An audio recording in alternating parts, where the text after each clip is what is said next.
So here's what we do. I've got a different set of different teas. These are all black teas, as you can see. There's an oolong tea, which I've put in the middle, and then there are some green teas towards the end, and there's an Earl Grey at the end. So have a look at all the labels. The way we will taste it is something like that.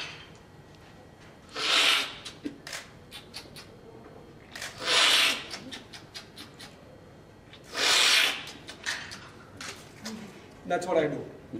And each time I do this, every 3 or 4 seconds, each tea is very, very different. So you may think that it all looks very similar, but actually if you see the difference, you know, this is dark, this is not so dark, this is light. And likewise, there are differences in aroma, there are differences in viscosity, there are differences in flavor, there are differences in color. And we have a language which captures each of these attributes on a scale. So we actually fingerprint each tea. So every tea will have a flavor score, a color score, an aroma score, a mouthfeel score, and it goes into a database.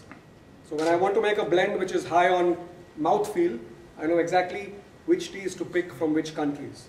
So certain countries deliver a good in-mouth viscosity and thickness.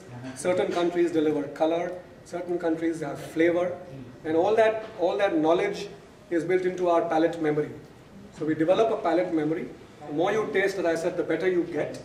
And essentially what we're doing is, you know, classifying each tea, fingerprinting each tea into a sort of a data bank that we've got. And from that data bank, we can pick and choose and match the blends that we want.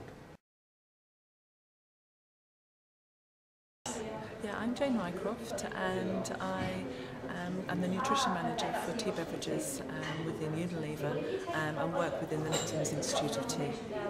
I'm responsible for looking at the health benefits of tea, and we're looking at all sorts of different benefits, but the one that we're focusing really today is on the benefits that tea has in the context of mental clarity. So for many, many years, people have always believed that tea has this ability to be able to relax and revive at the same time. And what we've been trying to do is understand more whether there's any real scientific basis for that. So what I've been presenting today is really the science that we've been developing and building. Well, there is a common belief that when you add milk to tea that it can affect the benefits. In terms of the mental clarity benefits, then we don't believe that the milk has any effect at all. Some of the effects on some of the other goodies that are in the tea, they're not negatively affected by the milk. It's just that the time it takes for those ingredients to get into the body takes that little bit longer. So the milk delays the absorption of them rather than actually affecting the actual benefit itself. So the benefits, as far as we can tell, are not undermined by the milk that you add to the tea. I think that's a myth. There's very little evidence for that. I mean, having them, as long as you incorporate it in a healthy, balanced diet and lifestyle, there should be no issues at all. And also, you know, having a good hydration is good for maintenance of good skin. So, you know, I wouldn't have said it's a bad thing at all. No, I think there's a common belief that tea is dehydrating, which again, the evidence for that is lacking.